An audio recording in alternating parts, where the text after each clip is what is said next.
सास बहू की ये कहानी पढ़कर आपकी आंखें सजल हो उठेगी। कुछ रिश्ते बहुत मीठे होते हैं, बस बातें कड़वी होती हैं। बहू कहाँ मर गई? अंदर से आवाज, जिंदा हूँ माँ जी। तो फिर मेरी चाय क्यों अभी तक नहीं आई? कब से पूजा करके बैठी हूँ, ला रही हूँ माँ जी। बहू चाय के साथ भजिया भी ले आई। सास ने कहा, तेल का खिलाकर क्या मारोगी? बहू ने कहा, ठीक है माँ जी, ले जाती हूँ। सास ने कहा, रहने दे, अब बना दिया है तो खा लेती हूँ। सास ने भजिया उठाए और कहा, कितनी गंदी भजिया बनाई है तुमने। बहू, माँ जी मुझे कपड़े धोने हैं, मैं जाती हूँ। बहू दरवाजे के पास छिपकर खड़ी हो गई। सास भजिया पर टूट पड़ी और पूरी भजिया खत्म कर दी। बहू मुस्कुराए और काम पर लग गई। दोपहर के खाने का वक्त हुआ। सास ने फिर आवाज लगाई, कुछ खाने को मिलेगा? बहू ने आवाज नहीं दी। सास फिर चिल्लाई, भूखे मारोगी क्या? बहू आई सामने, खिचड़ी रख दी। सास गुस्से से, ये क्या है? मुझे इसे नहीं खाना, इसे ले जाओ। बहू ने कहा, आपको डॉक्टर ने दिन में खिचड़ी खाने को कहा है, खाना तो पड़ेगा ही। सास मुंह बनाते हुए, हाँ तू मेरी माँ बन जा। बहू फिर मुस्कुराए और चली गई। आज इनके घर पूजा थी। बहू सुबह 4 बजे से उठ गई। पहले स्नान किया, फिर फूल लाए, माला बनाए, रसोई साफ की, पकवान और भोज बनाया। सुबह के 10 बज गए। अब सास भी उठ चुकी थी। बहू अब पंडित जी के साथ भगवान के वस्त्र तैयार कर रही थी। आज ऑफिस की छुट्टी भी थी और उनके पति भी घर पर थे। पूजा शुरू हुई। सास चिल्लाती, बहू ये नहीं है, वो नहीं है। बहू दौड़ी दौड़ी आती और सब करती।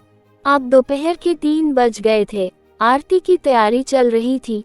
पंडित जी ने सबको आरती के लिए बुलाया और सबके हाथों में थाली दी। जैसे ही बहू ने थाली पकड़ी, थाली हाथों से गिर पड़ी। शायद भोज बनाते हुए बहू के हाथों में तेल लगा था, जिसे वो पोंछना भूल गई थी।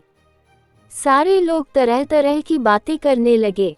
कैसी बहू है, कुछ नहीं आता, एक काम भी ठीक से नहीं कर सकती, ना जाने कैसी बहू उठा लाए। एक आरती की थाली भी संभाल नहीं सकी। उसके पति भी गुस्सा हो गए, पर सास चुप रही, कुछ नहीं कहा, बस यही बोल के छोड़ दिया, सीख रही है, सब सीख जाएगी धीरे धीरे। अब सबको खाना परोसा जाने लगा। बहू दौड़ दौड़ के खाना देती, फिर पानी लाती। करीब 70-80 लोग हो गए थे। इधर 2 नौकर और बहू अकेली, फिर भी वहाँ सारा काम बहुत ही अच्छी तरीके से करती। अब उसकी सास और कुछ आस पड़ोस के लोग खाने पर बैठे। बहू ने खाना परोसना शुरू किया। सबको खाना दे दिया गया। जैसे ही पहला निवाला सास ने खाया, तुमने नमक ठीक नहीं डाला क्या? एक काम ठीक से नहीं करती, पता नहीं मेरे बाद कैसे ये घर संभालेगी। आस पड़ोस वालों को तो जानते ही हो ना साहब, वो बस बहाना ढूंढते हैं नुक्स निकालने का। फिर वो सब शुरू हो गए, ऐसा खाना है, ऐसी बहू है, ये वो वगैरह वगैरह। दिन का खाना हो चुका था। अब बहू बर्तन साफ करने नौकरों के साथ लग गई। रात में जगराता का कार्यक्रम रखा गया था। बहू ने भी 1-2 गीत गाने के लिए स्टेज पर चढ़ी। सास जोर से चिल्लाई, मेरी नाक मत कटा देना, गाना नहीं आता तो मत गा, वापस आ जा। बहू मुस्कुराए और गाने लगी। सबने उसके गाने की तारीफ की, पर सास मुंह फुलाते हुए बोली, इससे अच्छा तो मैं गाती थी जवानी में, तुझे तो कुछ भी नहीं आता। बहू मुस्कुराए और चली गई। अब रात का खाना खिलाया जा रहा था। उसके पति के ऑफिस के दोस्त साइड में ही ड्रिंक करने लगे। उसका पति चिल्लाता, थोड़ा बर्फ लाओ, तो सास चिल्लाती, यहाँ दाल नहीं है, फिर चिल्लाता, कोल्ड ड्रिंक नहीं है, पापड़ ले आओ। इधर उधर आखिरी में उसके पति की शराब गिर पड़ी उसके एक दोस्त पर और बुलेट टूट गई। पति गुस्से में 2 झापड़ अपनी पत्नी को लगाते हुए कहता है, जाहिल कहीं की, देखकर नहीं कर सकती, तुझे इतना भी काम नहीं आता। सारे लोग देखने लगे। उसकी पत्नी रोते हुए कमरे की तरफ दौड़ी। फिर उसके दोस्तों ने कहा, क्या यार, पूरा मूड खराब कर दिया, यहाँ नहीं बुलाया होता, हम कहीं और पार्टी कर लेते। कैसी अनपढ़ गंवार बीवी ला रखी है तूने, उसे तो मेहमानों की इज्जत और काम करना तक नहीं आता, तुमने तो हमारी बेइज्जती कर दी।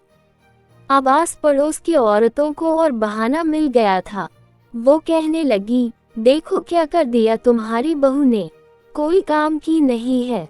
मैं तो कहती हूँ अपने बेटे की दूसरी शादी करा दो, छुटकारा पाओ इस गंवार से। सास उठी और अपने बेटे के पास जाकर उसे थप्पड़ मारा और कहा, अरे नालायक, तुमने मेरी बहू को मारा, तेरी हिम्मत कैसे हुई, तेरी टांग तोड़ दूंगी। उसके बेटे के दोस्त कुछ कहने ही वाले थे कि उसकी माँ ने घूरते हुए कहा, चुप, बिल्कुल चुप, यहाँ दारू पीने आए हो, जबकि पता है आज पूजा है और तुम्हें पार्टी करनी है। कैसे संस्कार दिए हैं तुम्हारे माता पिता ने, और किसने मेरी बहू को जाहिल बोला, जरा इधर आओ, चप्पल से मारूंगी अगर मेरी बहू को किसी ने शब्द भी कहा तो। अरे पापी, तूने उस लड़की को बस इसलिए मारा कि तेरी शराब टूट गई। पापी, वो बच्ची सुबह 4 बजे से उठी है, घर का सारा काम कर रही है, ना सुबह से नाश्ता किया ना दिन का खाना खाया, फिर भी हंसते हुए सबकी बातें सुनते हुए, ताने सुनते हुए घर के काम में लगी रही। तेरे यार दोस्तों को वो अच्छी नहीं लगी, जूते से मारूंगी तेरे दोस्तों को जो कभी उन्होंने ऐसा कहा। उसके यार दोस्त चुपके से खिसक लिए।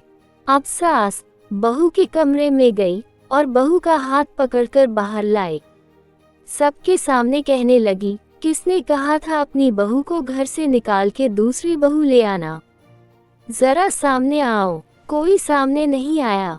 फिर सास ने कहा, तुम जानते भी क्या हो इस लड़की के बारे में, ये मेरी माँ भी है, बेटी भी।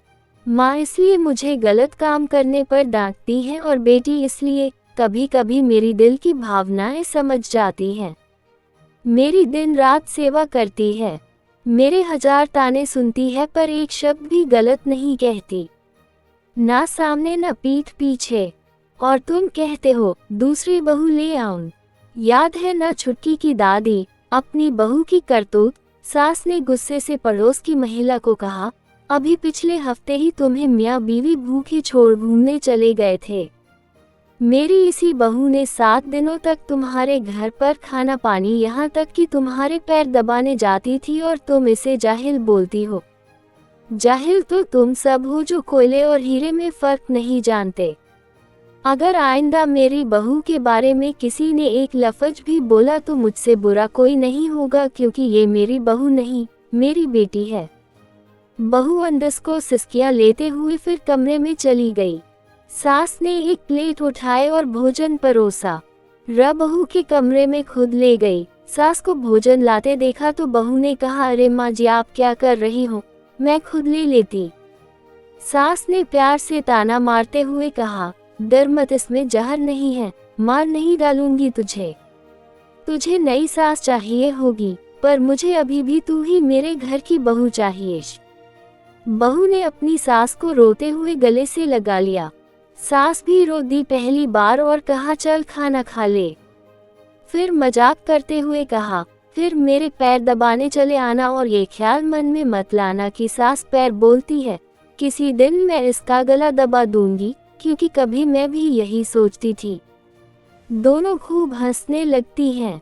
कुछ रिश्ते बहुत मीठे होते हैं, बस बातें कड़वी होती हैं।